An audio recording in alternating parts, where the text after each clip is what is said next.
I cannot fail to mention the excellent collaboration among all partners that has given us this day today.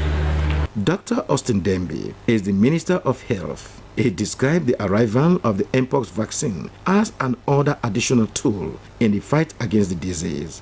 Dr. Dembe assured the public that the vaccines are efficacious. The vaccine is safe. The vaccine is potent. The vaccine is free.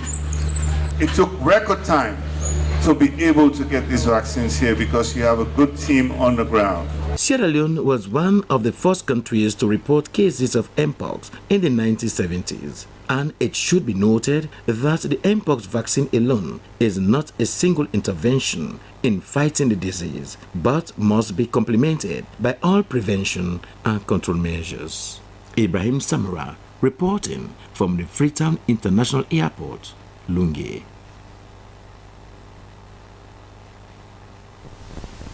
While still on health, Healthcare Sierra Leone USA, a team of medical specialists, has rendered free medical treatment to about 2,000 patients with various ailments in Goderich community and other residents in Freetown.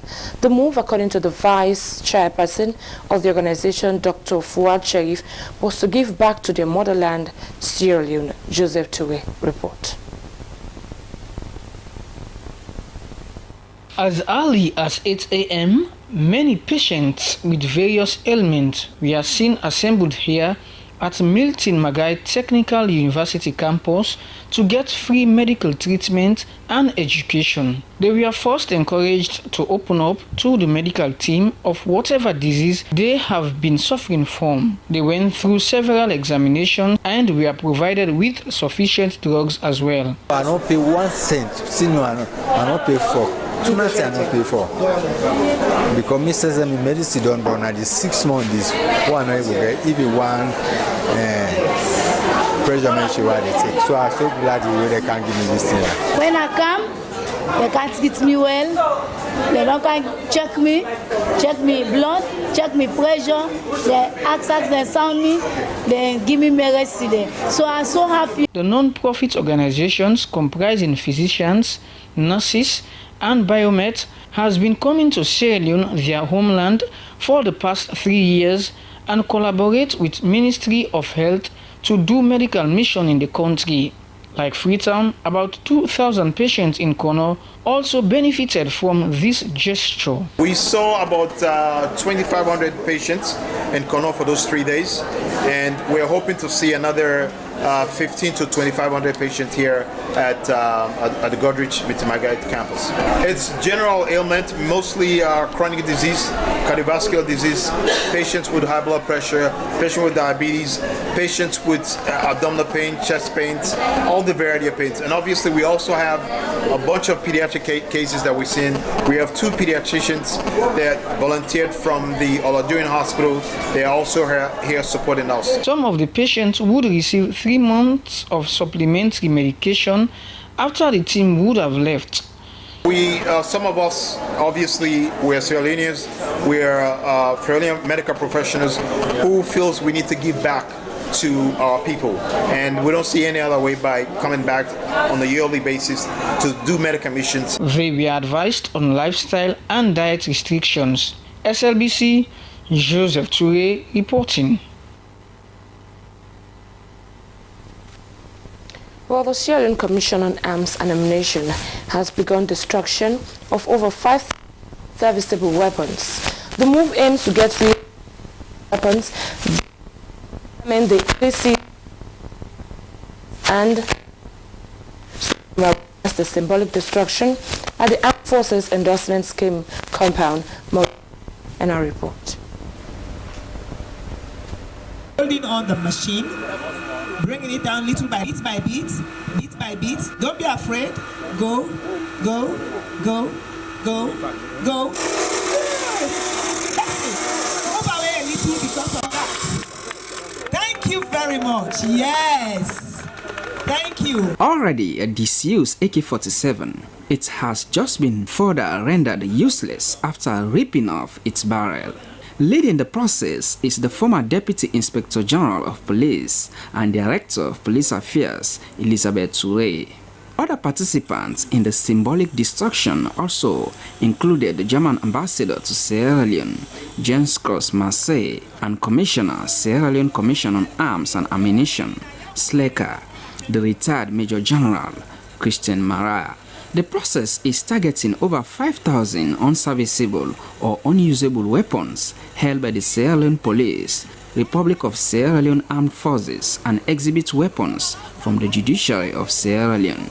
5 places have been identified for the destruction. After the ceremony, the actual destruction of unserviceable weapons will be conducted in 5 identified destruction and disposal sites across the country, namely the Benguima Barracks, or the Armed Forces Training Center, Teko Barracks in Makeni, Gonama Barracks in Bo, 11 Battalion in Kenema, and 11 Battalion in Cambia, and 2 Battalion in Kenema.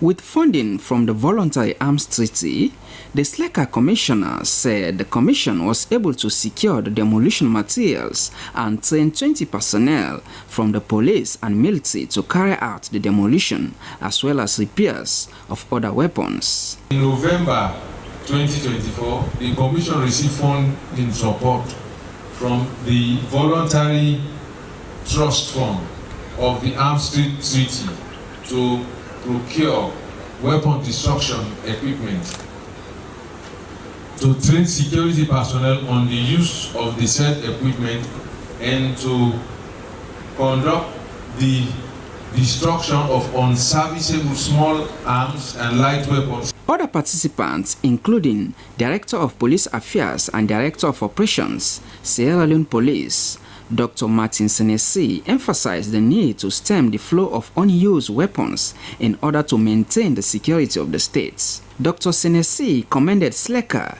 for the move and expressed the police's support to all processes of handing over and destruction of the weapons, adding that the move would keep the armories tidy.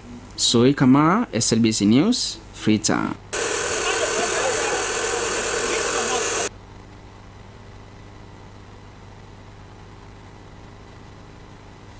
Well, traders, caretakers, and users of public toilets in some markets have called on authorities to maintain these facilities, which are in deplorable condition. Well, according to them, the toilets are often filled while others remain closed due to its poor condition. Despite being used by public, they receive little attention. Well, my colleague Mohamed Lamin Toure take a look at the facilities and the damages posed by their neglect. Let's hear from him. Marketplaces are vital areas where food supplies are purchased and contribute to community growth and must be given due attention. Amidst this vibrant setting lies a stark contrast. The marketplace toilet facilities are deplorable and poorly maintained, posing significant health risks to buyers and sellers. At the Wazak Community Market, the toilets are in a bad conditions, with spill water running towards nearby traders. The unpleasant odor permeates the air, making the market less enjoyable and potentially hazardous. Traders like Aminata Sise and Abibatu Kamara, the chairlady of the market, expressed their dissatisfactions, noting that the toilets have been closed for a while due to its deplorable conditions, leaving them with no other options but exposing them to health hazards. We need help at this market because we look toilets, look a piece, and I used to the place not carry for the market here. Toilets right now it full up because me dig better. Then the water full of water. I have my planters in the same now. See the people the strain, the scent, and they feel fine. Similarly, at Congo Market, the facility was open but in a bad state. There are spoiled doors and poor lighting facility for users.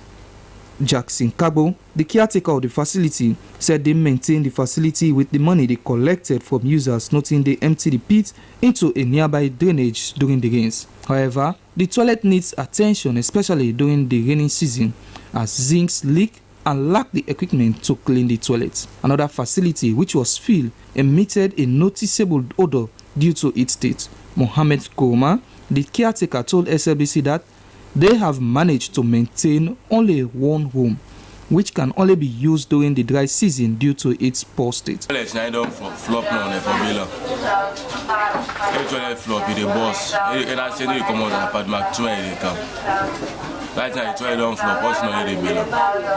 Mohammed Kouma, a user of the facility, called on authorities to maintain the toilets. The situation highlights the urgent need for investment in basic infrastructure to ensure the well-being and dignity of the markets. Without proper facilities, the risks of diseases such as cholera and dysentery are evident, endangering the health of traders, buyers, and the community. Like way with the kinds of the carriage and so, we smell bad scents, the place not decent. Yes, but I made a try for improver. The toilet, it is smell. You know, sometimes don't book. Not to all services, they will strain, so they can pass with for computer. So the toilet, even up the pan, you know, always wearing the season kind of leak. The few available toilets are often unclean, with broken features and no running water. The lack of proper hygiene and sanitation pose significant health risks to the market, from food vendors to shoppers.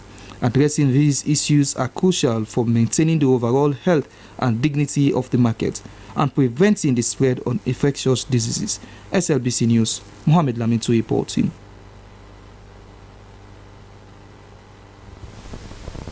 The Human Capital Development Plus and development partners have ended a 2-day National Human Capital Development Regional Advocacy meeting with stakeholders in the Western area. The regional advocacy was hosted to engage stakeholders in improving the skills and knowledge of the workforce, not only to help them perform better at work, but to help the country to grow and transform by ensuring a skilled and healthy population. Moses Conte witnessed the engagement at the Freetown City Council Multipurpose Hall in our report. Education and training, health and well-being, employment and workforce are not only the fundamental pillars of human capital development, but also a key factor to help create a more innovative, productive, and resilient workforce. These will also lead to a higher economic returns, especially for investment in childhood and young adulthood. The 2 days engagement in Freetown was a climax of the regional advocacy meeting held with stakeholders in the North, East, and Southern regions. Chief Executive Officer, African Human Development Plus, Finda Kuruma, said the engagement at the regional level has produced significant outcomes. These workshops have produced significant outcomes, including the development of district-level human capital development action plans that focus on addressing local needs in education, health, nutrition, entrepreneurship, and gender equity. Key themes discussed across regions involve strategies for re-engaging out-of-school children, promoting digital skills and entrepreneurship for youth and women, enhancing community-led health initiatives, and improving food security. Work is already underway to support the implementation of these action plans, including efforts to provide grants to District Council and the National Council of Chiefs at the district level, as well as to universities to collaborate with district councils, the National Council of Chiefs, and others in turning these plans into actionable and impactful programs at the community level. She disclosed Sierra Leone's position in the Africa Human Capital Development Plus. For the human capital development to be fully effective across the country, local authorities, especially the councillors, tribal heads, and others, are key players. Mayor of Freetown City Council, Yvonne Aki-Sawyer, said Sierra Leone is ranked 151 out of 157 countries in terms of Human Capital Development Global Index. She calls for a formidable legislature and efficient implementation of policies, which she believes will be a pillar toward increasing the Human Capital Development Index in the country. And a child born today in Sierra Leone is expected to achieve only 35% of their potential vis-a-vis being born in other countries. The numbers are there. The plan is speaking to movement towards closing the gap. But the reality is, in order for us to go through true human capital development, which is the process of improving skills, knowledge, ability, and the overall well-being of individuals in order to enhance their productivity and their potential. In order for us to do this, we must also close the gap between what the government intends to do in terms of policy and legislation and allocations and what happens in practice. Deputy Minister of Planning and Economic Development, Jonathan Titus Williams, calls the engagement not only timely but also in line with the government's plan in striving to increase its commitment to human capital development as indicated in the Big Five Gate changes. Our discussion in this 2 days workshop is very timely, particularly when we have just completed the first year of implementation of the Sierra Leone Medium-Term National Development Plan 2024 to 2030, and a comprehensive report has been produced. The engagement saw various authorities discussing on issues mainly on strengthening community-led approaches to health and health security, entrepreneurship, digital skills training for youth and women entrepreneurs, community-driven solutions for teachers and girls in education, local approaches to child food poverty, and gender-responsive policy implementation. Participants spoke about successes so far in increasing the index of human capital development, though there are major strides for better improvements in education, health, and more. The engagement, according to the CEO, Human Capital Development Plus, Madam Fina Koroma, will be extended with stakeholders in other regions in the future. Moses Conte reporting for SLBC. Well, the Ministries of Basic and Senior Secondary School Education and Gender Children's Affairs have engaged journalists in a workshop aimed at developing national awareness materials on school-related gender-based violence. The event held at RC Kowa Drive, Motome, focused on designing messages for TV and radio broadcast, newspaper publications, and radio discussion programs to preventing school-related gender-based violence in Sierra Leone. Jonathan Turner was part of the training and sent in this report. Actions would have been put in place for that perpetrator to be tracked down. Also, there are times when our girls are being abused. The initiative is part of the broader effort to combat gender-based violence in schools by enhancing public awareness and strengthening reporting mechanisms. Journalists from various media houses participated in brainstorming sessions to create compelling and informative messages that will educate the public, particularly school communities, on the importance of protecting children from SRGVB. Officials from Ministry of Basic and Senior Secondary School Education and Gender Ministry emphasized the critical role of the media in shaping public perception and ensuring accountability in cases of gender-based violence in educational settings. They highlighted the need for a cultural shift that encourages mandatory reporting and preventive measures in schools. We use a lot of jargons in our field of work. For example, we talk about survival-centered approach, we talk about informed, trauma-informed approach. So we need for you, the media people, to understand, practically what these approaches are and how you can apply them in your job. The workshop provided a platform for media professionals to exchange ideas on how best to communicate SRGVB-related issues to the public effectively. Participants were tasked with developing content that aligns with the theme demanding prevention and mandatory reporting on school-related gender-based violence in Sierra Leone.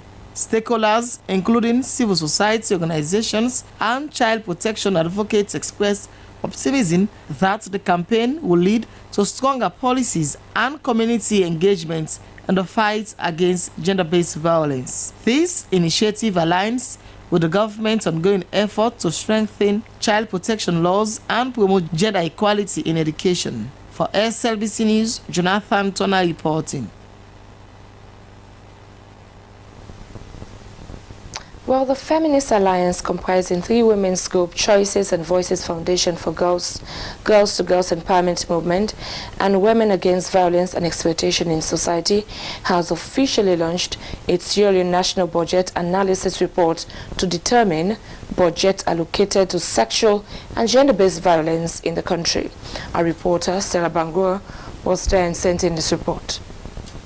I honor and get the pleasure for launch the National Budget Analysis Report to determine sexual and gender-based violence related support in Sierra Leone. The Budget Analysis Report was prepared following a 3-year project aimed at ending sexual and gender-based violence against women and girls within the Mano River Basin. However, issues of insufficient budget allocations have hindered the progress of fighting against the menace. Therefore, the Alliance saw it necessary to find the consultants to conduct an in-depth research on the impact of SGBV-related budget allocations, review and identify budget allocations and expenditures. They also wanted to examine the effectiveness of budget utilization for SGBV programs and identify gaps or areas of improvement in SGBV budgeting and profiling recommendations. We want to use this opportunity as a call to action. We can see that the theme that we have chosen for this event has been from policy to action.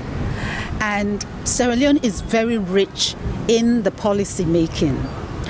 We've actually scored quite highly on that regard, but we now need to move to a point where we see the implementation of the various laws protecting women and girls. During the presentation, Programs and Policy Analyst Budget Advocacy Network and one of the lead researchers, Abubakar Tarawali, indicated that the study assessed allocations of budgets towards SGBV activities for the years 2019 to 2023, focusing on local councils, Cambia, Kailaun, Bujaun, and Ward C, and on central ministries comprising of Gender and Children's Affairs, Social Welfare, Health and Sanitation, Sierra Leone Police, MBSSE, and Ministry of Justice. Key findings of the report includes the decline in national budget allocations as the recurrent budget allocated to SGBV interventions rose from 3% in 2019 to 4% in 2020 and declined from 12% in 2021 to 6% in 2022 and further to 5% in 2023. The report also revealed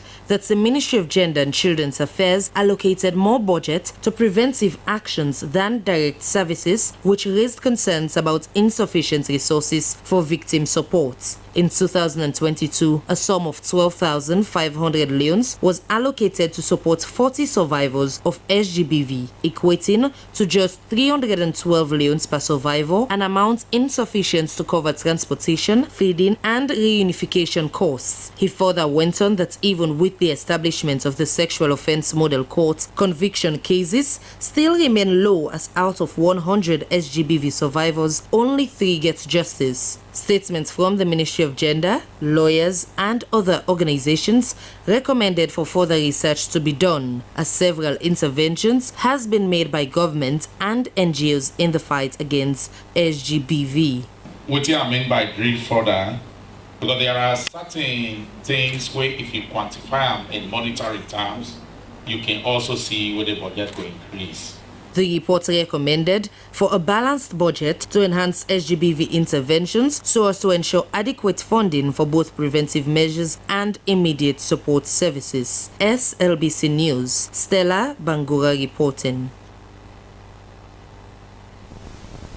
Well, let's go over to our international news desk.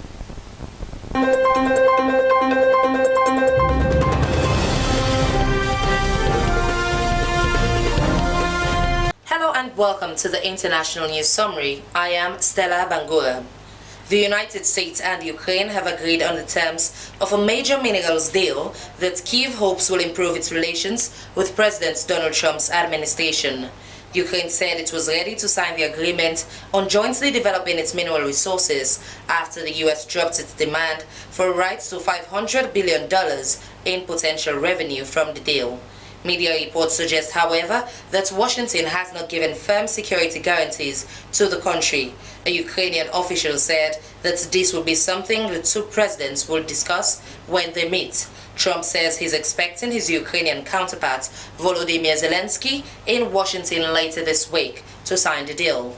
Ukraine holds deposits of critical elements and minerals, including lithium and titanium. They are needed for the production of high-tech products and also consumer electronics, artificial intelligence infrastructure, and weapons. European Commission research shows that before the outbreak of the war with Russia, Ukraine was a key supplier of titanium, producing about 7% of global output in 2019. Far-right populist Călin Georgescu has been detained by police as part of an inquiry by prosecutors into election campaign fraud after he came from nowhere to win the first round of last year's presidential election. Georgescu was stopped in traffic in the capital Bucharest on Wednesday.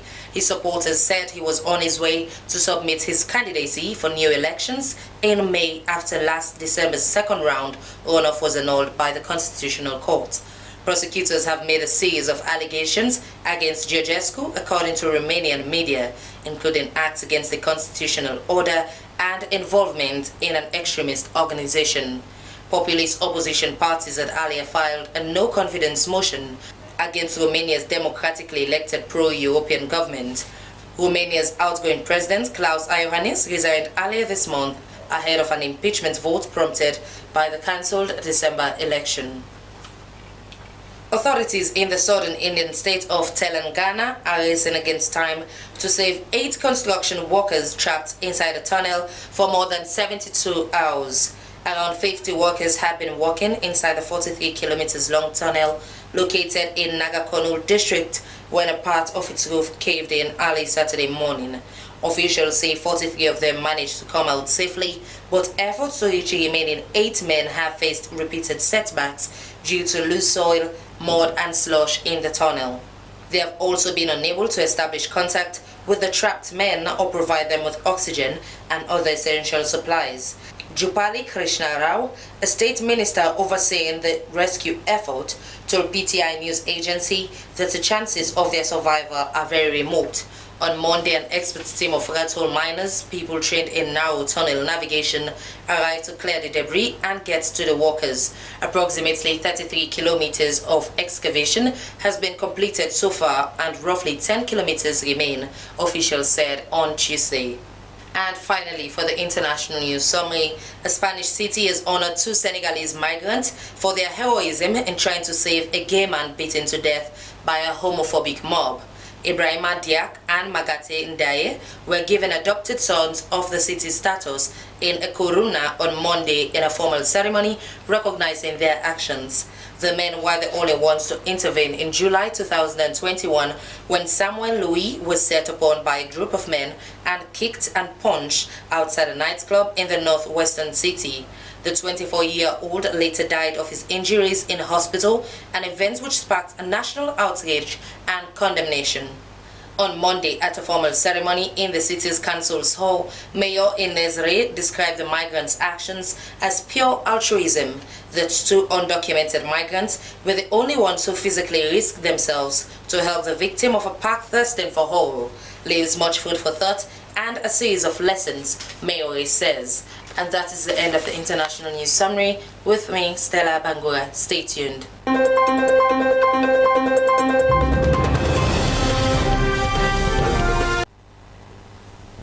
Well, from there we'll go over to our business desk.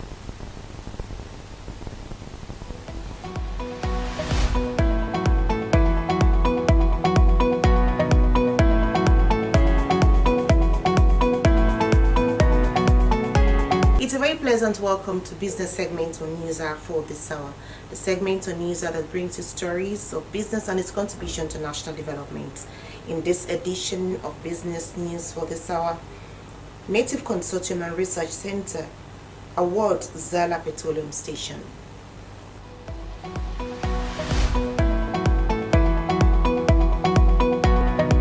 Zala Petrol Station has received an award by the Native Consortium and Research Center for its exceptional commitment to providing affordable and high-quality fuel to Sierra Leoneans, particularly those along the Regent Dewey Highway. The awards highlight Zala's adherence to industry standards and its efforts to offer fuel at a competitive price of 26 million per litre. Esther Sako reports. Zala Petrol Station has been celebrated for its consistent effort to ensure affordable fuel prices and high-quality service. The award was presented by the Executive Director of the Native Consortium Center, Edmond Abu Jr. He said that despite having 500 fuel stations in the country, only 18% are fully complying with calibration standards, and Zala is among the few. So this man is giving away something like about 1,300 old money or 1 million 3 cents new money. That's huge. No businessman does that easy. Who does that? So if he's doing that, then he needs to be commended. He needs to be celebrated. That is why we are here to celebrate this man, this petrol station. The recognition was warmly received by local customers who traveled long distances to fuel the cycles at Zala. The price, than I want. As a bike rider, where you ride, I do believe say they look for the reasonable fuel. Even though where you want buy Jebu, where they say 30,000, sometimes you find it difficult. But when at 26,000, I do believe say better. I feel like they cannot because of the price. So we really want the water filling station and let them take the same system because the price, the way they sell 26,000, fine for most of you they run this transport because it's reasonable. So we want like the water filling station and then let's take the same system that more improvement within the country. Managing Director of Zala Petrol Station reaffirmed the station's commitment to maintaining affordable prices and plans to expand to other areas in the country. Well, we depend on how they cope. No problem with that. We don't get problems. Competition. We don't come for compete with other people. Yes, sir. We come for do we own business as we want them. As long as we don't go above government price. You understand? We ready for compete with everybody. The Native Consortium Center's award not only highlights Zala's dedication to customer welfare, but also serves as an important reminder of the role that consumer rights and price fairness play in shaping the fuel market.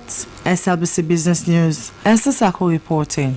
Well, that's all on Business News. Thank you so much for watching and goodbye.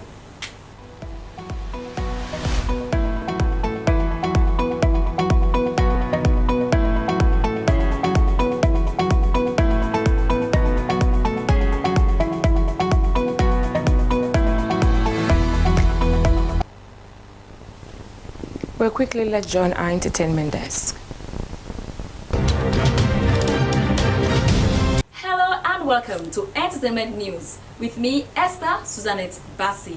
In this edition of the Entertainment News, Mahmoud is set to release new song titled Come Take Me Hand. Oxted features Julie Page on his new music video, and legendary Roberta Flack dies at 88. Stay with us. Julie Page, one of Sierra Leone's models based in Ghana, has been featured on Oxted's music video titled Ololufe featuring Sarkodie. The video of the song, which has been out for so many months, is finally out with the model Julie at the center of it. First thing first, this your matter make me to the one thing. Want to this soca make I give you one touch. I personally want you to be my team. Nobody interesting quite. Cause the way you want your body make me that cool. Call it doctor, I need the testing now. Cause the way you want your body make me that cool. Call it pastor, I need the painting. Hope to see more collaboration like this with our celebrities. Kudos to Page. Keep flying. Our green, white and blue high. Now Mahmoud of Slim Nation is set to release his song titled Come Take Me Hand. The superstar has been doing tremendously well to take Sierra Leone's music to the world in years, dropping hits back to back. You can't wait to see that. Earlier this week, he posted on his Facebook page that he would be dropping his new song, Come Take Me Hand. Cause I breathe in you. Anytime I look at you, girl, when I see through you. Anytime when I'm close to you, girl, come take me on. Legendary pop and R&B artist Roberta Flake, has been confirmed dead. The magnetic singer and pianist whose intimate blend of soul, jazz and folk made one of our most popular artists and a true legend, according to reports. The star rose to stardom in the early 70s by the Grammy-winning hits The First Time Ever, I Saw Your Face, and Killing Me Softly with his song. Heard he sang a good song, I heard he had a style, and so I came to see him to listen for a while. And there he was, this young boy, a stranger to my eyes, strumming my his fingers, singing my life with his words, killing me softly with his song, killing me softly with his song, telling my whole life. Throughout her career, Flake built a musical legacy by working outside the confines of genre. She was known for helping to shape and define Quiet Storm, had laid the groundwork for the rise of neo-soul. But her celebrated work as an interpreter of songs included elements of rock, folk, jazz, classical, Latin, and more, continually challenging racial conventions about popular music and influencing generations of artists. Rest in peace, legend Roberta Flake. Well, that's all we have in this edition of the Entertainment News with me, Esther Suzanette Bassi. Bye-bye. We'll go over to our sport desk.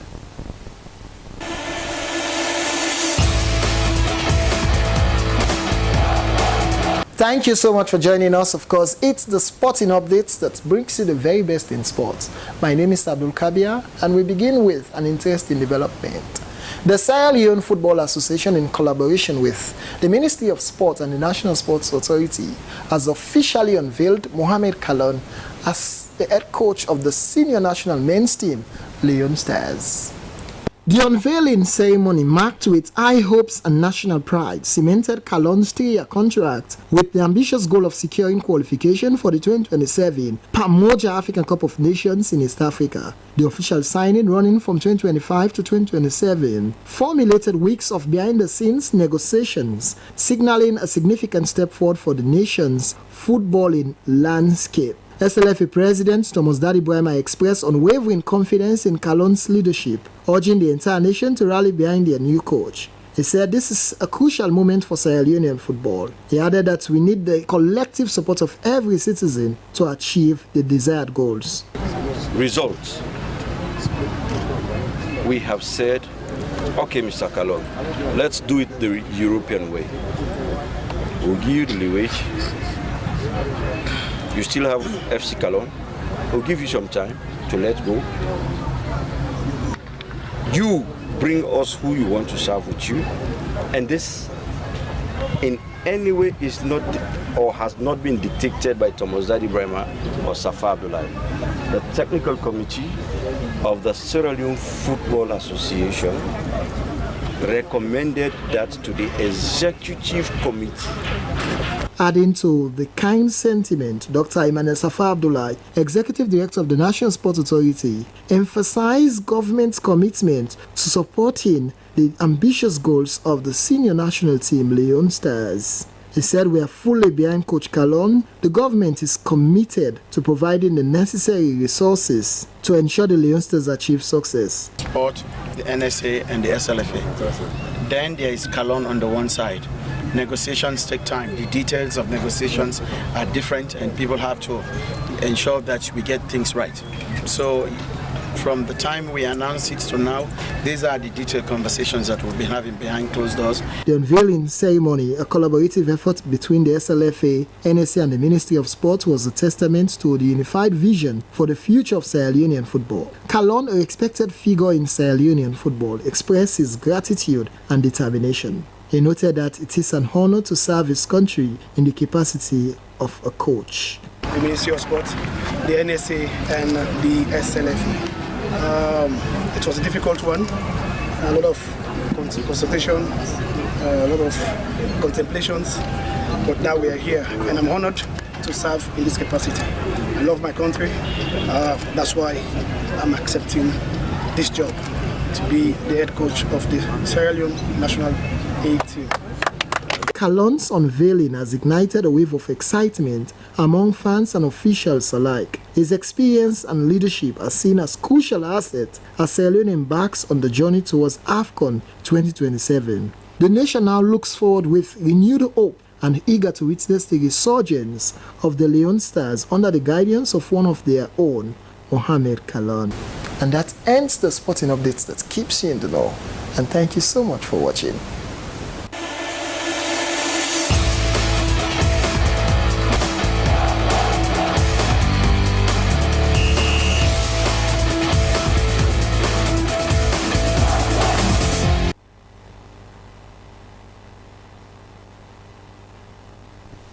Many thanks to Abdul Kabir for that sport update. Well, that's all we have time for in this edition of Newsa, but quickly let's go through the headlines. Government, through the Ministry of Health, has received the first consignment of the Mpox vaccine procured by UNICEF from Gavi and Republic of Ireland, and technical support from the African CDC and WHO.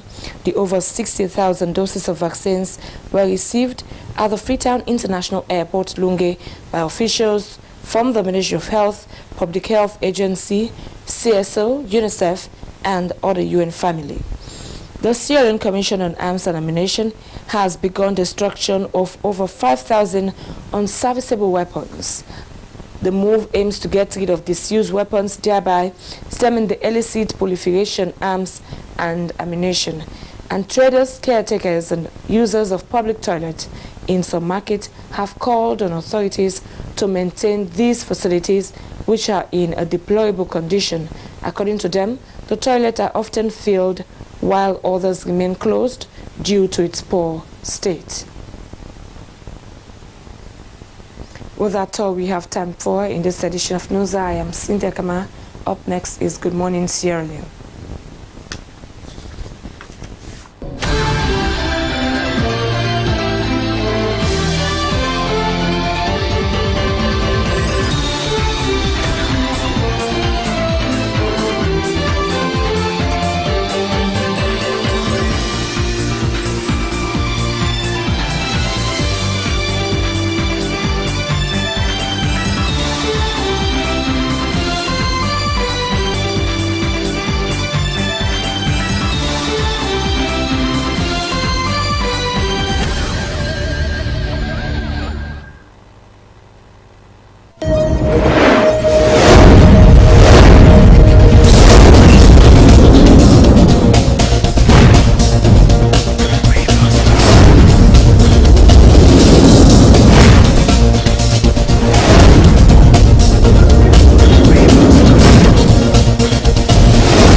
Afia, Shalom, Assalamu Alaikum. I am your host, Elias Griot. To know thyself is to know your history. And in this series, we'll be breaking down the history of the West African countries.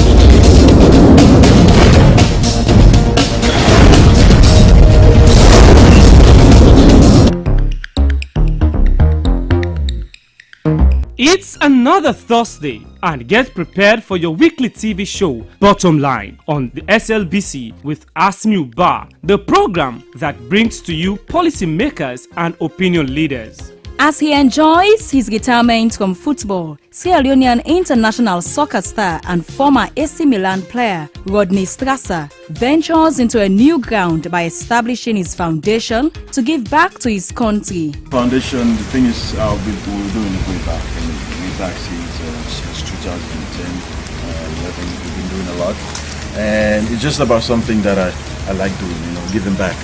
And now we have a structure, we have a proper team. Before I was doing it alone, and without structure, but I was just giving back all the time, donating stuff whenever I've been in town. But now we're doing it a structured way, that I don't want it to only be me. I want it to be a foundation that we help Sierra Leone, that everybody can come on board to push Sierra Leone to the next level, in helping, in developing. So we come in with education, sport, health. Those are the things we're focusing more on.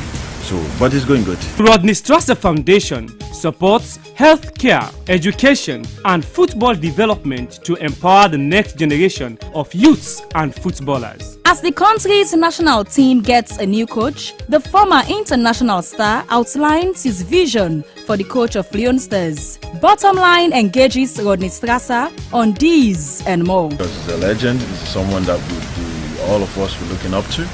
And it's an opportunity for him, it's an opportunity for Sierra Leone. We just hope that it goes well and hope there will be a time, because the coaching, how it works, you just don't go and start winning. And the situation of the team to qualify now, they are in a difficult position. I just hope that they will give him the time that he will have to develop players, to look for players, and I hope it's going to be a long project, because if they're going to judge him from the start or whatsoever, from just results, I don't know how it's going to be. But optimistic about him, and I hope it's going to be a good thing for Sierra Leone. Bottom Line, the show to watch.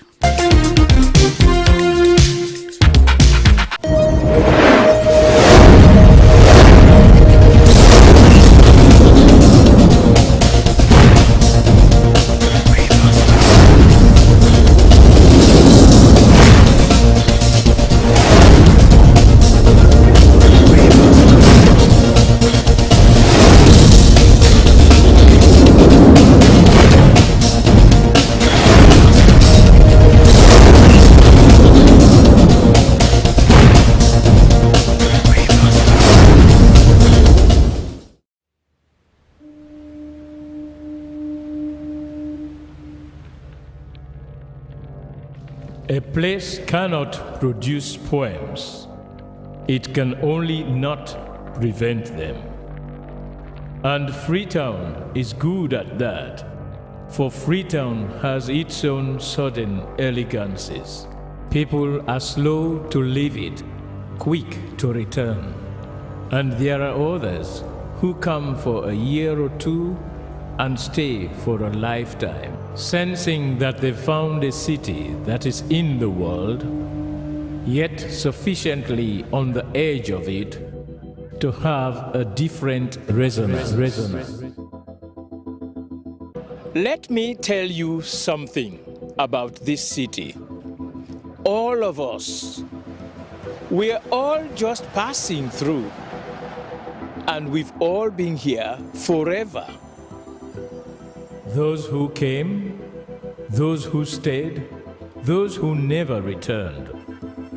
Tides turn, seasons change, we've waited and we've watched. But we've always been here. We've always listened. Because there is a different resonance here.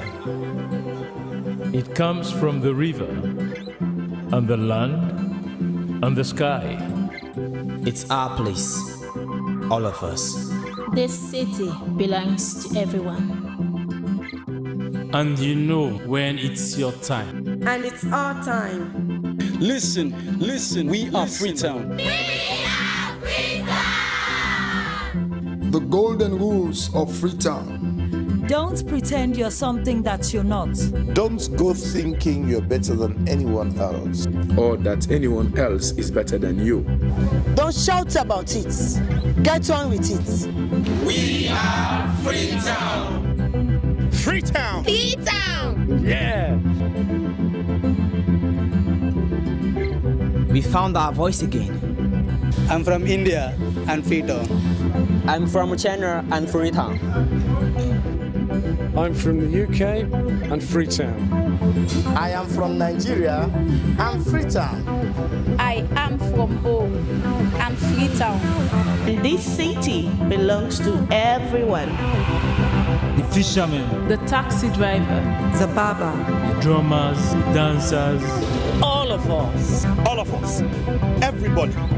We are Freetown. The past is ours. The future is ours. It's our time again. and this city belongs to everyone. The playwright, the greengrocer, The teacher, the dog. This space is ours.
Today is Thursday, the 27th of February 2025. Good morning and welcome to our breakfast show, Good Morning Saloon, the show that starts your day with news, analysis and views of national concern. I am your presenter, Emmanuel Samoa. Well, our quote of the day is from a Chinese philosopher, Confucius, and it says, "Life is really simple, but we insist on making it complicated." Bear that in mind. Coming up, Institute for Governance Reform calls for incentive-based reforms to strengthen the judiciary and parliament. And do you know that the St. Edward's Primary School is the oldest primary school in Sierra Leone? Well, join us and find out more as the school celebrates its 159th anniversary. We invite you to participate by sending your text message to the number displayed on your screen or join us on Facebook at SLBC Live and other social media handles. The program you're watching is Good Morning Sierra Leone, live on the Sierra Leone Broadcasting Corporation.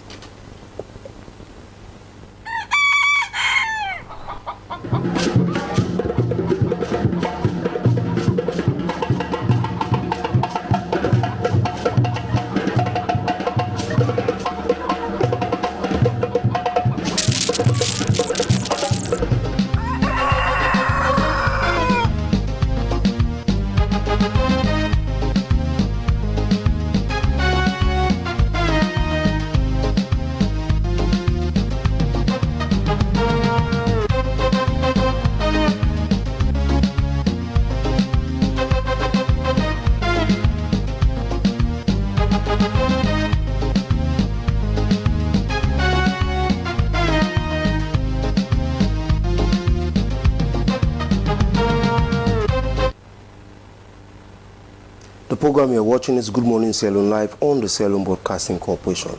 Well, we start the conversation proper to our first headline story. The Institute of Governance Reform has advocated for the introduction of incentives to enhance the performance of the judiciary and parliament. This call was made during the launch of Volume 19 of IGR's Critical Perspectives on Governance paper titled Overcoming State Underperformance, How Incentives Can Accelerate Growth and Stability in Sierra Leone. The paper explores the role of incentives in improving political stability and increasing productivity by motivating public officials and strengthening state institutions. It draws on examples from multiple countries that have successfully implemented incentive-based systems to enhance public sector performance whilst introducing disincentives to discourage inefficiencies. For more on this, we have the Executive Director of IGR himself in the studio, Andrew Lavalley. Good morning and welcome to Good Morning Sierra Leone. Good morning, viewers and listeners. So this your report, the volume 19, and looking at the critical perspective of governance in Sierra Leone. Now you are calling for incentive-based, initiative to beef up the judicial system. Can you put it into context? What do you mean?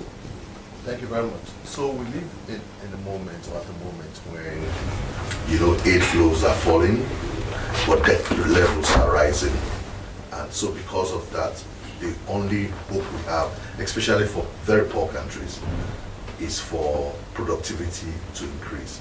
And one of the ways of making institutions productive is to empower those institutions to live up to their mandate. And for the viewers who may know a little bit about Sierra Leone, in the 70s and 80s, productivity levels in Sierra Leone was very high. Sierra Leone was a net exporter of rice, our staple food, to at least Guinea and Liberia.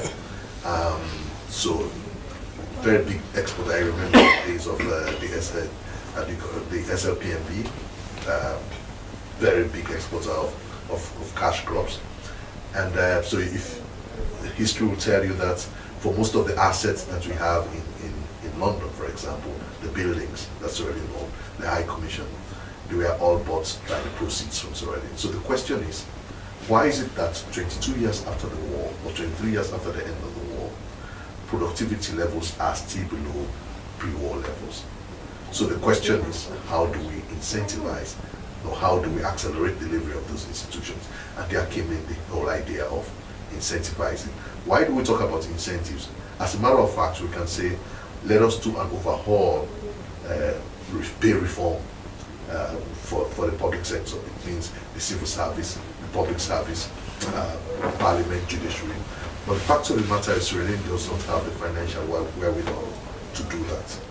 And for the multiple countries we studied, it's advisable that in the context of little, you try to see how you can provide targeted support to high achievers, to elevate them in institutions, so that through their energy, you can actually drive success in institutions. So that to me is the crux is the main driver of why we developed this paper on incentivizing performance. So when you talk about incentives, I'm a bit confused, because one will say the judges and the court system, all those that work in the court system, are being paid well. Why then IGR put out this type of report calling that, the judicial system need to be, and they need to go to incentive-based system? Why? Okay, I underline the word well. You said they've been paid well. So we, like I said, the report actually studied multiple countries. And so if you go to Singapore, for example, where the state employs the best and the brightest from universities, when there's a graduation, the state normally takes the best and the brightest from people who graduate and employ them. Because the state is a performance-driven society. So it's not about how do we ensure that the best people go to NGOs or the best people go to the private sector. So we have this situation in Sierra Leone where unlike, for example, a place like Singapore where, you know, the state pays very well. We have a situation in Sierra Leone where I cannot say, compared to the average salary levels of the teacher and the nurse, judicial staff are well paid. But that incentive is not enough to drive performance, especially given the fact that the stake of the society, they have high stake of the society and very sensitive decisions that they handle. So for example, if you go to Parliament, contracts relating to mines and minerals, contracts relating to, for example, the toll road, they are all being passed by Parliament. But we live in a society where the average MP, the demand of the average MP is very high. 60% of people we spoke to through other surveys have been saying that they need direct material benefits from Parliament, from their MPs. The culture, the political culture of Sierra Leone is such that we think politics is a place for perverse, corruption. So there are no guidelines. So, and one of the political culture is, the political competition is just that one of the ways for us to get one of us recruited is through politics. So politics puts you in a vantage position for you to share the spoils. So that's how we've perceived politics, and because of that, Sierra Leoneans hardly demand from institutions to deliver. We face a situation where if a judge is deciding the case or a magistrate is deciding the case, we have individuals who like the judge or that magistrate to make decisions in their favor, instead of really the institutions, delivering justice, freely and fairly. We all want to. There's a phrase we call "with the go Akati case." So you draw all kinds of connections, either it's schoolmatism or township association or ethnic association or this is my political party. We draw all of these, primordial ties. We bring them to bear to ensure that decisions are made in our favor. It's the same in Parliament. So one of the ways of overcoming that, well, in certain circumstances, the report mentioned Georgia. In Georgia, what happened? 15,000 police officers were fired because of corruption. 1,000 public officials were tried for corruption. And what happened? The Georgian government, they had, a 60% increase in their public perception about corruption. We cannot do that in Sierra Leone, given the level of polarization. So one of the ways of overcoming inefficiency in the institution, as I've explained, given the fact that Sierra Leone, the performance of institutions now is way below the performance of institutions in the pre-war years. One of the ways of overcoming that is spotting, identifying,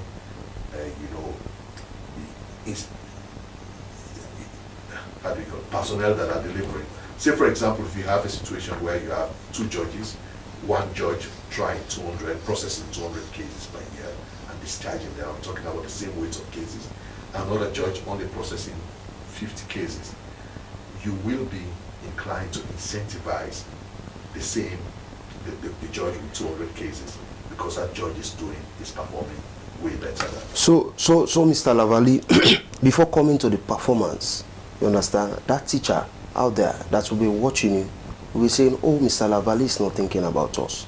Because when you look at the salary of the teacher, you understand, and the work that the teacher has to do, to make someone who he or she is, is immense. For example, you talk about the judiciary. If none of them went to school, if they were not being taught by a teacher, then they would not have been in that position that they are. You understand? And then the teacher with that meager salary, they are being told, is service to the nation. But now the IGR is saying, they should give incentive based on, when you look at the judicial staff, the teacher will tell you that they are more richer than us, but we are the ones training them. So why the judiciary is so special Why putting preference on the judiciary and parliament and not looking at the ones, you know, that do build the capacities of these individuals up there? There is already a performance-based system in education. It's really supported by the World Bank. But just that it's project-based. It's not government of Sierra Leone-wide based. And we definitely will advocate for government of Sierra Leone to introduce better performance-based system for teachers, as for example in the case of India that we studied. But, you know, in a country where there is immense poverty, in a country where there is, bigger needs, everything becomes a priority. And in the context of many things becoming a priority, what you do, you further prioritize. We are not saying that because the report is targeting incentive systems for the judiciary and parliament. We are not saying that means the nurse and the teacher or the mine worker are not important. But I think the first and foremost, for us, is really prioritization. We have this situation where the executive, it's super powerful in our society. The executive, because we have 3 arms of government, and those 3 arms of government should be co-equal. But it's the executive that actually allocates resources to the judiciary. The Ministry of Finance allocate resources to Parliament. The courts, fines and fees that are being collected by the judiciary are all turning to the executive, and then some bigger amount goes to Parliament, to the judiciary. And too often we have a situation where it's difficult for a judge to discharge duties correctly. Don't get me wrong. We have what we call catalytic effect. If we have an effective justice system, if we have an effective parliamentary system, definitely it will have a knock-on effect on society. We'll definitely have an effective education system. We'll have an effective health system, because it's parliament and the judicial systems. Those are the 2 big oversight institutions of the executive. But we have a situation where every day we complain about cases not treated fairly, judged fairly. We have a situation about the darkness around contract, for example. Up to this moment, we have thousands of vehicles that pass through the toll road every day. But a number of Sierra Leoneans, including you, a senior judge, a senior journalist of no mean standing, you find it difficult to tell us, about the toll road contract, whether Sierra Leone has paid the toll road, whether we've paid the toll road contract, or which will make us discontinue payment to Chinese. Or it's the same with passports. The passport contract is the same with the airports. We're the same with the ports contract. So you have all of these. These are big decisions that are being made by Parliament. When you support Parliament to make the right decisions, the state will make enormous savings to pay teachers well. So we are targeting Parliament and the judiciary on purpose, because if we increase effectiveness, if we increase functionality and efficiency of those institutions, like I said, there will be trickle-down effects and on other institutions, including the SLBC. Okay, so continue to stay with us. We have the judiciary spokesperson in the studio. Moses, you've heard what Mr. Lavali said. So in the judiciary, you look nicely dressed, very good young man. Are you not being paid well in the judicial system, Well, before coming to that, let me just say a few things. When you look at the East Asian tigers, that is, you talk about Singapore, Taiwan, and others. The rapid growth was a principle based on what Mr. Lavali is saying. You understand? They have functional institutions, and once you handle those institutions, you have the best people there. What will happen? All other institutions will function well, and you will feel economic good. What he is pushing for, I think it's a welcome idea. I've looked at the report, and I want to see the recommendations. We are okay with it. I think it came at a time when we are in desperate need of those things, more especially even with judges. I was on radio and I said, you know, we had initially 45 judges, but currently we are working with 32 judges all over the country. So at this point in time, we said we want to beseech Mr. Lavali and team to see how best they can push for us. You see, the judiciary, we want financial independence, even though our mandate within the Constitution, if you watch at section 121, it talks about the judiciary as an institution, and the head of the judiciary is the Chief Justice. And for someone to be appointed as the Chief Justice, that person must have served 20 years in the bar. And let us look at currently the current Chief Justice that we have. All of his lifetime in terms of working as a lawyer, he has spent it in the judiciary as a magistrate and as a judge of the High Court, the Court of Appeal, before he was appointed. We need judges.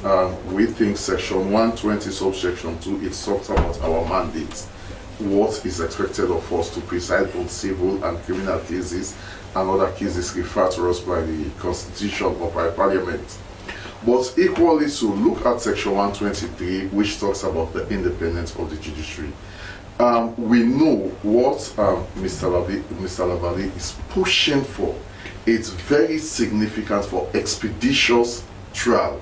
Once we have the financial independence, if we are moving at a 30 kilo or speedometer or whatsoever, 50, it will accelerate us more to deal with more cases to ensure that the outcome or the output will increase. I'm coming please. That doesn't have to do with the independence that we have from the Constitution, which is entailed in section 120, subsection 3. It is not there, because that independence, it talks about wherein once a judge or a magistrate, a matter has been assigned to a judge, then that judge, in the discharge of his duty, that judge should look at that case independently.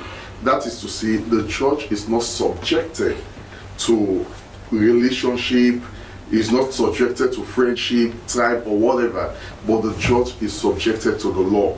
And it says in the exercise of its judicial function, and the judicial function there is to preside on civil and criminal cases or matters that are referred to us by Parliament. And in the process of looking at that, we look at what the law says. Now, let us come to the aspect of financial independence or incentive.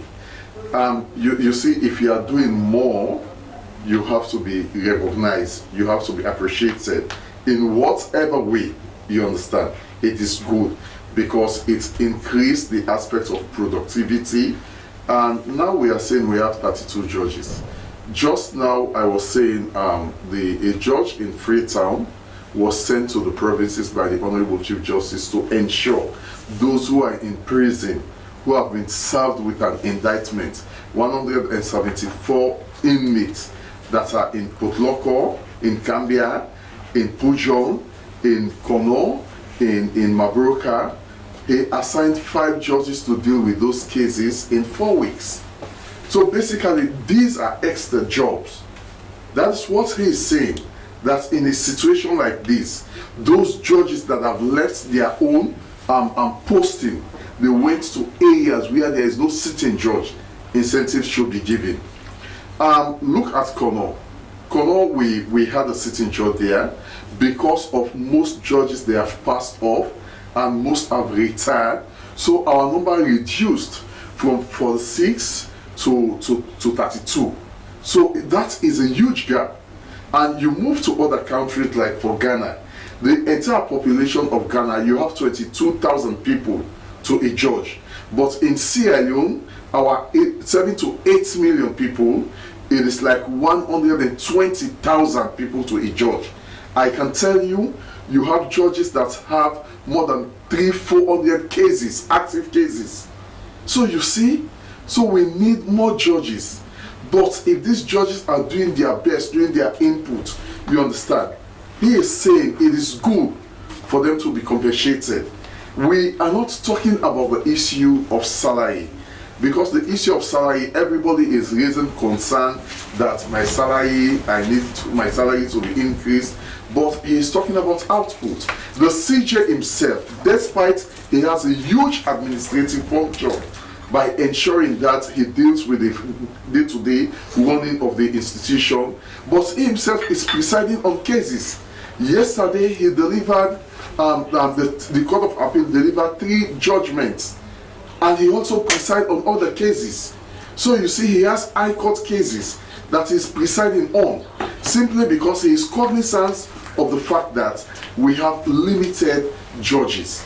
So we are saying we need the incentive, but we want to say he is a loud voice in this country. If they can push for us more to have more judges, and if we can have our sub-treasury wherein monies collected by the institution will be used to facilitate our work. If the CJ needs computer, for instance, for judicial staff, we have limited institution that we can request, that we can contact for funding. We cannot go to Afritel because they are having issues in the court. We cannot go to Airtel, we cannot go to these commercial companies. We only go to international organization. We can contact UNDP, and UNDP has been very supportive to us. We can contact other institutions, like for instance, the criminal session that is going on presently is supported by government. You see? So we are reaching out in areas where we should have judges, or where we had judges before, but now judges are not there. So if that judge that has been sent to Kono, that has been sent to Mabruka to sit there, whilst his actual posting is in Makeni, his actual posting is in Kenema, but we pull that judge, we take that judge from Kenema to Pujo. I think the issue of incentive should be given. We know we have per diem, we know we have it, but looking at the nature of the job, so it is serious. But notwithstanding that, so Moses, I want to hold you there. You talk about the judiciary not being, financial independence. When you say you want financial independence, I want you to put it into context.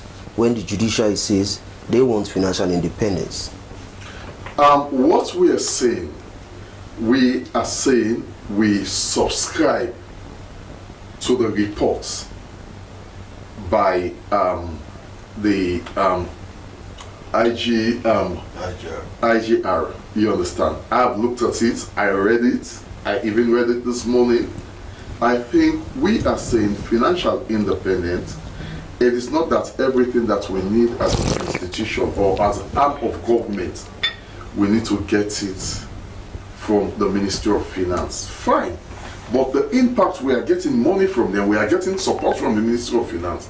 But we are saying if we have our own money that we are generating and we can use it, if the CJ wants to send a judge to preside on cases in other areas, we don't need to wait for the Ministry of Finance to approve that money. That in any way cannot affect our independence when it comes to presiding or performing our judicial function. That one is a professional function. But we are saying if we have financial independence, we use our money that we are raising, what will happen? We will be able to deal with our issues expeditiously, and it will increase the aspect of expeditious trial. It will increase the aspect of effective judgment delivery, you understand, and also in monitoring our cases. Now let us say if we have a functional IT system wherein the CJ will sit in his office You understand? Check how many bills that have been given, bills that have been approved. What are some of the bottlenecks in ensuring that this bill is, what are some of the stumbling block for this bill not to be approved? What happened? The CJ came to Padema Road unannounced. If there would have been an advanced technology, he would not have come there. But he came to access the directive that he gave. That was his first interaction with the public. Say, let me just address one public concern, and that is the issue of bill. And now it is working. But if we have the necessary finance, the necessary equipment, the advanced technology to monitor our bail system all over the country, it will be more effective than the aspect of doing on-spot checking. Okay, let me hold you there. Mr. Lavali, you know, from this critical perspective, is this particular report that you put out, you know, advocating for the judiciary and parliament to, you know, to get an incentive-based system, is it not, one we're asking, is it not making up for your critique for these institutions? The last time in your previous report, because you've done some report where you criticized these two institutions, is it not making up for those criticisms? No, not at all. So there is one thing to sit back and criticize. So you just, you know, these institutions are not giving justice. There's corruption, pervasive corruption. Now we have a situation where 9 out of every 10 Sierra-Leoneans believe that Parliament is corrupt. So I think it will be foolhardy for you to sit down and you know, criticize them. What this report did, or what we did in this research, was to go a step further to understand the limitations, to understand why, what are the challenges that they face. And we realized that, for example, in the case of Parliament, we did a study which is what we call the cost of politics. So we interviewed about 10 SLPP MPs, 10 APC MPs. We asked them, what does it cost you to go to power? The campaign finances and stuff like that. What does it cost you to retain power on a weekly basis? The number of people who come to them requesting for funeral, you know, to settle their funeral bills, medical bills, secret society initiations. It's enormous. So we realize that politics is not affordable. So when politics becomes unaffordable, members of parliament, you know, they find other ways of settling their bills. So there are certain times ethics is being thrown at the window. So we have a situation where parliamentarians, you know, I don't want to use the word behave unethical. So we have a situation where things like contracts, the issues of contract, the debates around personnel nominated in the case of President Nkrumah, in the case of President Bio, hardly do we see any personnel nominated by Parliament being rejected, nominated by State House being rejected by Parliament. So there is a place to discuss efficiency and effectiveness of an institution, but there's another place to discuss how do we make them effective. So we don't have to stop at just coming to the radio and criticizing. I think we need to do the necessary legwork, understanding what their pressures are, understanding what their challenges are, and then finding ways to overcome them. Mind you, we are a think tank, and by that I mean we have to help institutions to think through those challenges. And that's why the whole incentive, the whole idea of incentives is not just because we want parliamentarians or members of the justice system to be given incentives because those are our friends. It's because we have done a multi-country study to see how incentives have helped those countries. So for example, for Pakistan, we studied Pakistan. In Pakistan, there's this whole idea of providing incentives for tax collectors, what we call their own version of what they call the National Revenue Authority. Revenue increased by 13% in communities that were well incentivized and well remunerated. Don't get me wrong. When we say incentives, we are not only talking about financial incentives. We are talking about non-material incentives as well. So for example, how do we have judges that are doing well, being recognized at the investiture of the president on Independence Day, being recognized for the service that they offer. You can spur productivity through non-material incentives. We are not only talking about increasing salaries. One of the things that affects some of these institutions is the lack of predictability rather. So they need predictability in the sense that we have a situation where if you are under APC, people will say, no, because I'm SLPP, I'm not being favored in the judiciary. Okay, judicial staff. Because I'm under I'm APC, I'm not being favored in the judiciary. So we have this, we hope this can end. Okay, so continue to stay with us. He is Andrew Labali from IGR. We want to go for a short break. When we return, we continue the conversation.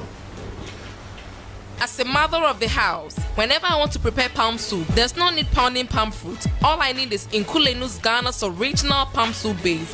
My soup is done, and its preparation, it is not difficult at all. Nkulenu palm soup base, it's easily done with no difficulties. Just take few ladles and your soup is done. And its flavor, it's amazing. This is Nkulenu's Ghana's original palm soup base.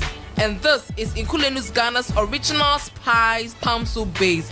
Iron fruit and turkey berries are naturally added. Also available Brown Gold natural cocoa powder, Sunny Gold brown sugar, meat fufu flour, shito, pisa, and moringa. All available at Nyami Ado Enterprise, 1 Lower Waterloo Street, Freetown. Nkulenu palm soup base. Ghanaian original taste.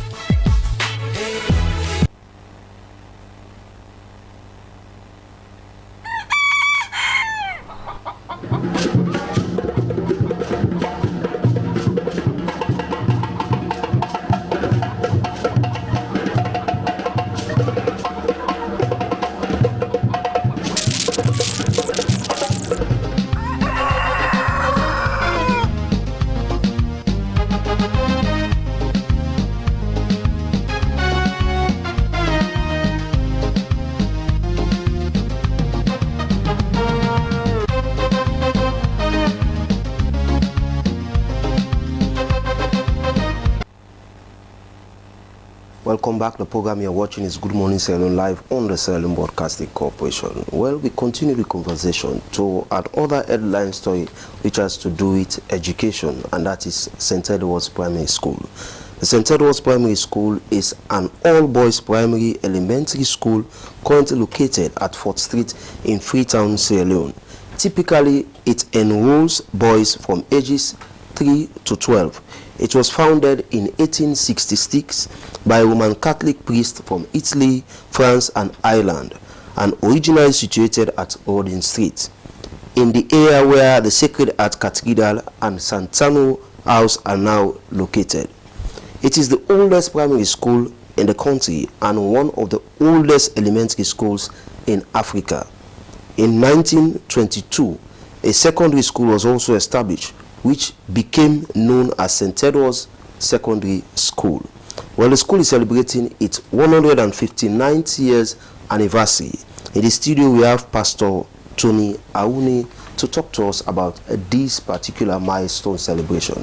Good morning and welcome to Good Morning Sierra Leone. Good morning and good morning, viewers. Aside of being the oldest primary school in Sierra Leone and arguably West Africa, what is there to celebrate? Well, there's so much to celebrate because, I mean, this great school has produced great people, great teachers, and great head teachers as well. And this is the foundation. It's the foundation that catapults greater people in society at like a time like this. So when you look at St. Edward's, now from the history that I've read, it tells you that the primary school, the St. Edward's Primary School, gave birth to the secondary school. But more preference is being given to the secondary school, and the primary school is hardly heard with such a rich history. Well, that's why we decided to come on board, because the honest truth is most of the people that went to the primary school, most of them went back to another secondary school. And we have decided that because people lack attention to the primary school, we've decided to come on board and change the narratives. So when you say changing the narratives, put it into context. How are you going to change the narratives of St. Edward's Primary School? Because the school, the current, face of the school, one can say it does not befit the name or the status of the school. Yes, the Catholic Mission has done this, and honestly, we want to change like the face of the school, infrastructurally, incentive, and the mentality of the new students coming in. We want the school to look exactly like a high-standard school. So what was that mentality that you had back then that made you, when you've gone this far and you are now this age, you are running back to St. Edward's to say, let me come and build the school again? If you look around, my brother, you see the discipline. Most of the school have lost discipline. Discipline, the thirst for education, the sacrifice for education, they've lost it. And if that foundation is weak, trust me, that's why we're having so much problem in the secondary school now. So we want to bring that discipline back again. The discipline that we inherit from the founders. So how do you aim to, to bring that back? We'll work on the teacher. We try to give more incentive to the teacher, make the learning area conducive.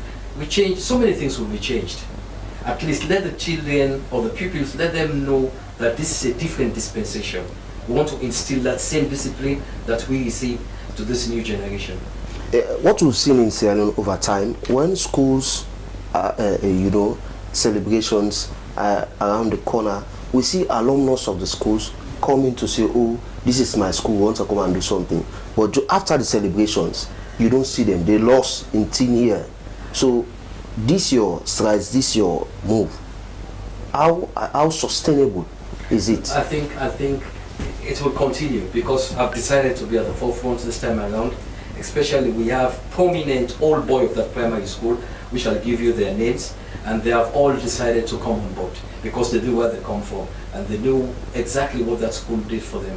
So what are some of those prominent old boys currently in Sierra Leone that you want to call their names, that these were the boys, these men now, these men now, they were boys of St. Edward's Primary School?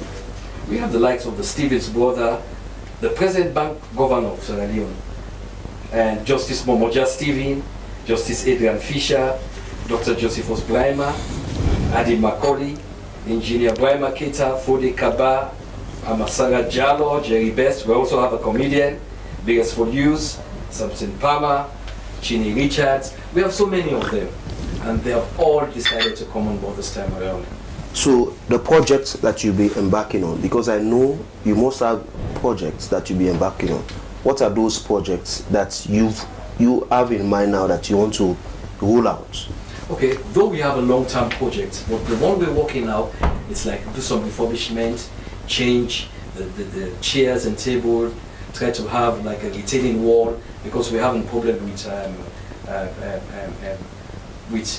some area that have collapsed, and we want to change the entire looks of the school, do painting, see that the class are well ventilated, with light. We want to change the standard. At least we want the school to look like any international school.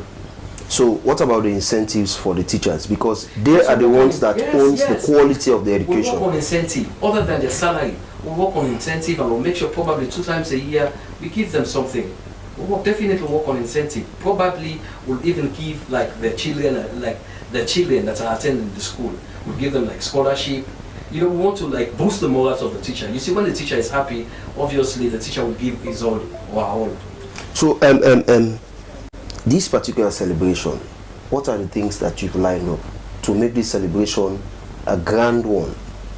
Okay, we've come up, as I said earlier, we've come up with a memorial service. This memorial service is for like the fallen heroes, like the past teachers and head teacher.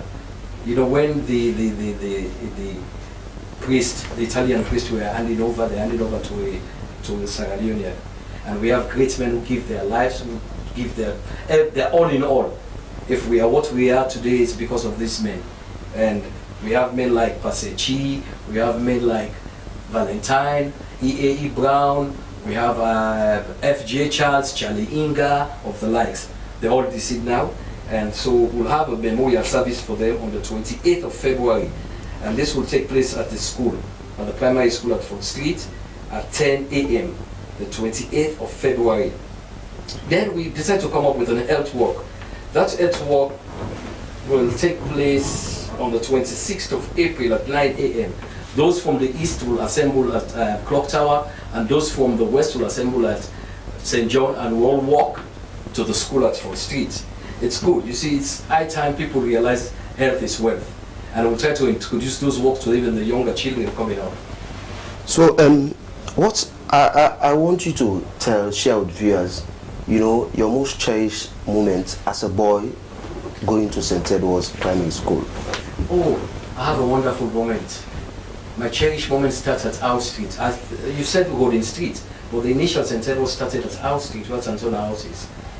I would always long for, you know, normally we have lunch period around 11 o'clock, and we have this Alaska. There was a bakery called Alaska. A cherished moment was to see this guy with this van sharing this bread. Though the bread was like what you call not dry bread, but oh, we love it. We could wait for that moment. And when we transferred to House Street, they normally give us lunch, which is cornmeal, bulgur. You know, the fun is we had to stand in line to wait for that meal. It was so like exciting, and we'll share our meal together. Regardless, most of the guys could afford a better lunch, but it was a fun. I always look forward to that. Okay, so continue to stay with us. It is Pastor Tony Awuni, and from St. Edward's Primary School, talking on their 160 years. Okay, that's that 160 years anniversary celebrations. Well, we still have Mr. Lavali and Moses with us in the studio. Mr. Lavali, you mentioned, you know, you said in this particular report talking about state institution underperforming. You understand? And one of the reasons is that they are not being, you know, recognized that much. They are not being given the incentives. So, and the judiciary over time, you know, they have had robust PR. Their public relations unit is working harder and telling the people that the judiciary is performing. So, this report, is it saying that the judiciary is not performing the way it should perform? You know, underperformance is different from zero performance. And you know, for my friend from St. Edward's, I mean, when you mentioned performance, I was just saying you tie that performance to results. So the best teacher gets the best, they tie that incentives to performance rather. The best teacher, you know, get the high incentives, and then we tie incentives to the performance of the kids. So yes, it doesn't mean that the judiciary has not been performing. So if you look back, since the war ended, the judiciary has really rebuilt itself. Now there are judges in many, if not all districts in Sierra Leone, covering all districts in Sierra Leone.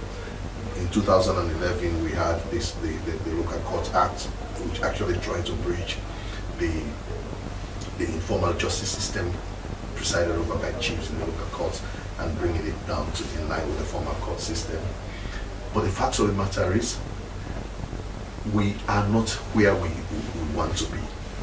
Just imagine in 2023, the last election, an entire political party said, I'm not going to court. I mean, both political parties have actually presided over the judiciary, and it behoves them to actually use what they provide to support their civilians. So we have this situation where there is a lot of desire to be desired, whilst we've accomplished quite a lot if you look back.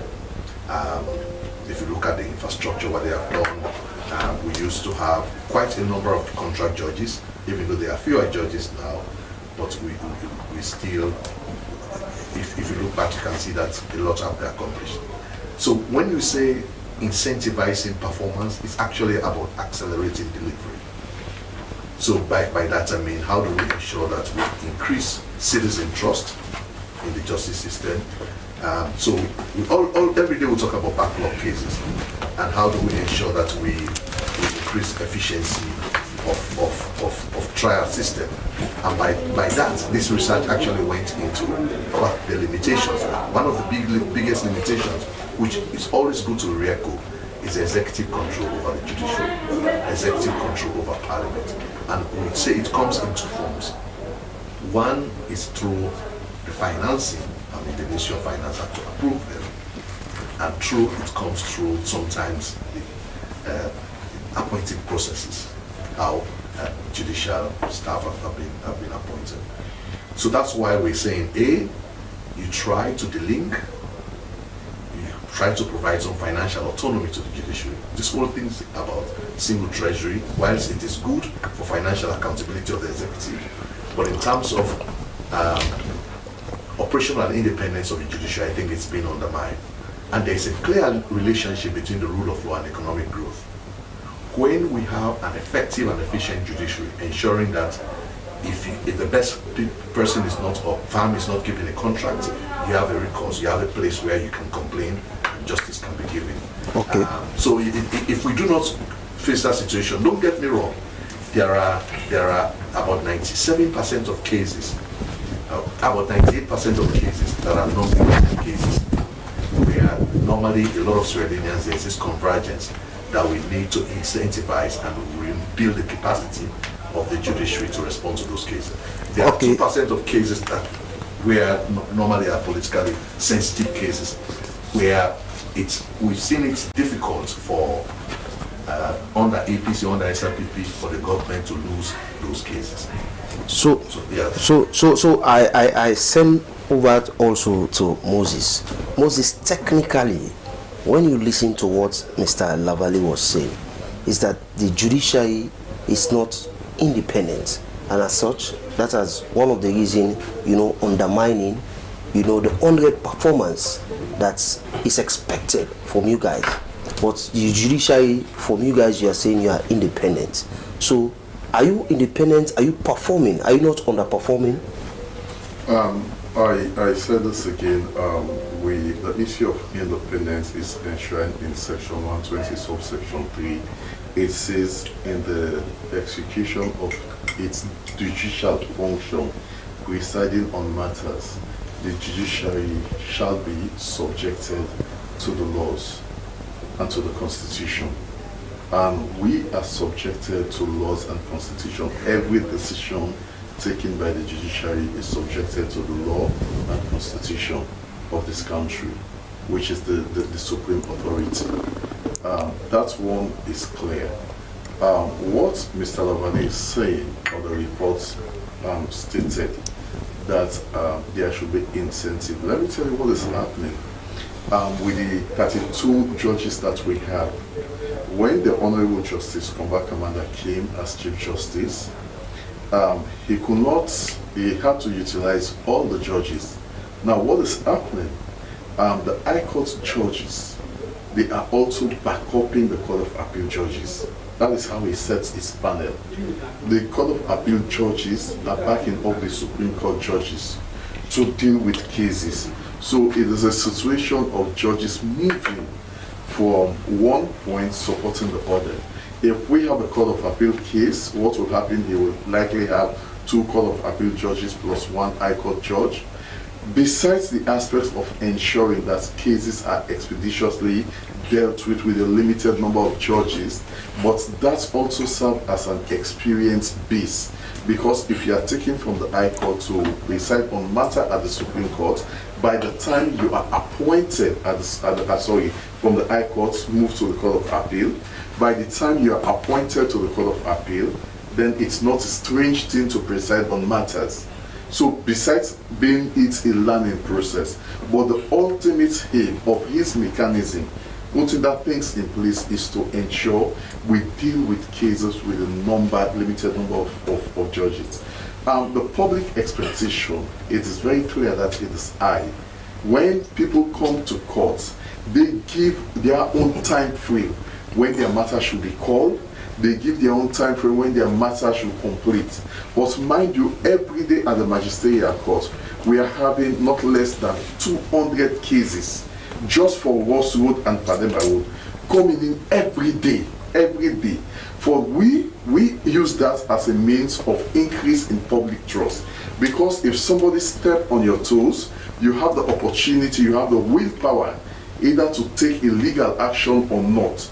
But because people believe in the system, there has been increase in number of cases. So that is why we are saying we need more judges, and it is clear that we need more judges. If you go to our Facebook page and other outlets, media outlets, you'll discover that their judges were announced that they passed off. Recently, we've lost judges, and most of them have retired. At the Supreme Court, we had about 4 that have retired. We have also judges who are unwell. For now, they cannot preside on matters. But even when you take the judges who are unwell and the other remaining, we have 32 judges. So it is a call for concern that as it is, even if we can have 18 judges, it will not be enough. And we need more judges at the High Court. And mind you, the High Court is a court of unlimited jurisdiction.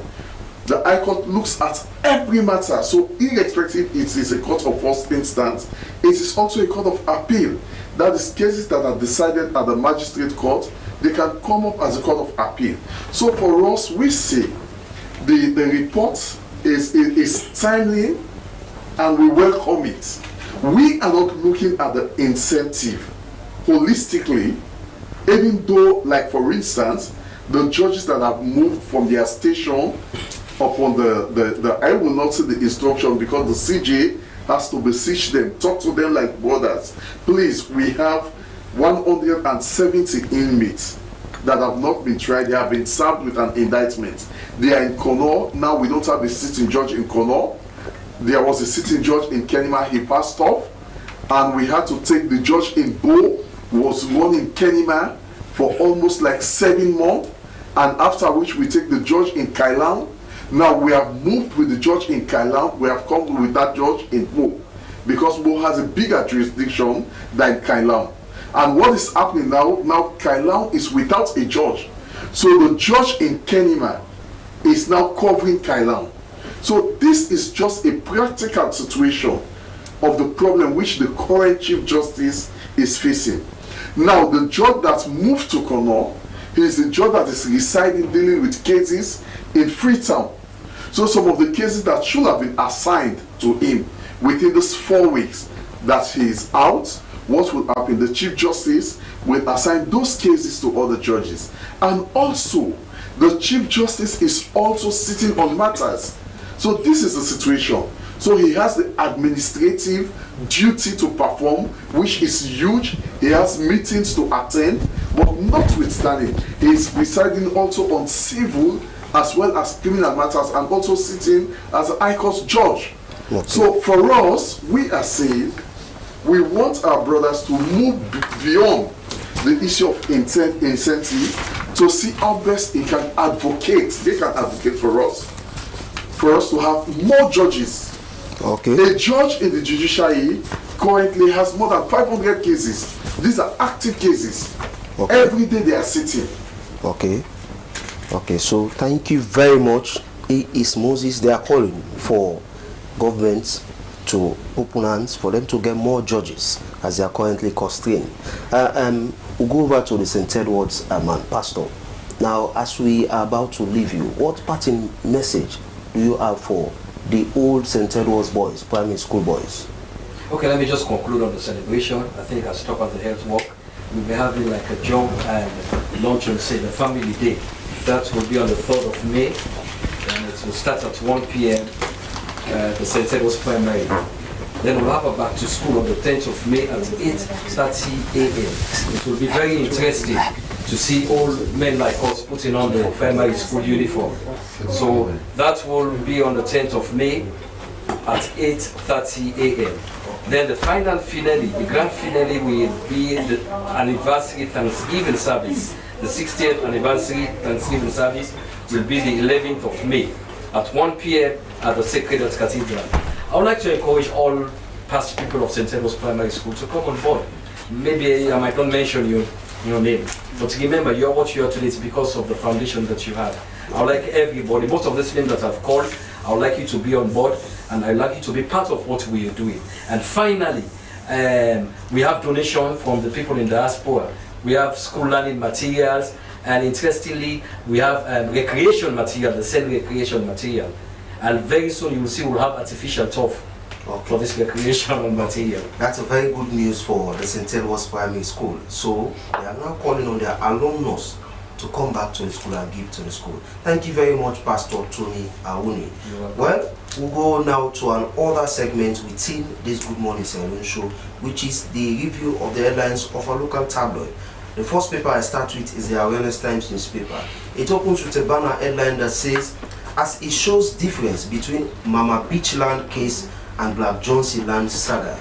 Supreme Court's ruling explained by Honorable Siba. HEBO and King's Foundation strengthening their partnership. These stories plus more you get in the Awareness Times newspaper. The next one I have here is the Premier News newspaper. It says Amnesty urges closure of police torture facility. Sierra Leone, Liberia launched $4 million Gola Read project. UNICEF delivers 61,000 doses of Mpox vaccines to Sierra Leone. And the Concord Times newspaper, it opens says slain journalist Matthias' wife gives emotional testimony in court. IOM government hold consultative workshop on migration. APC Jagaban's generosity to FPU appeals to First Lady Fatima Bio.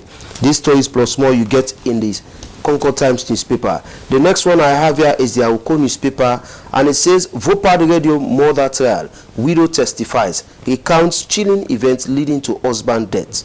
Justice reform starts with connectivity, says Alpha Sise, Minister of Justice.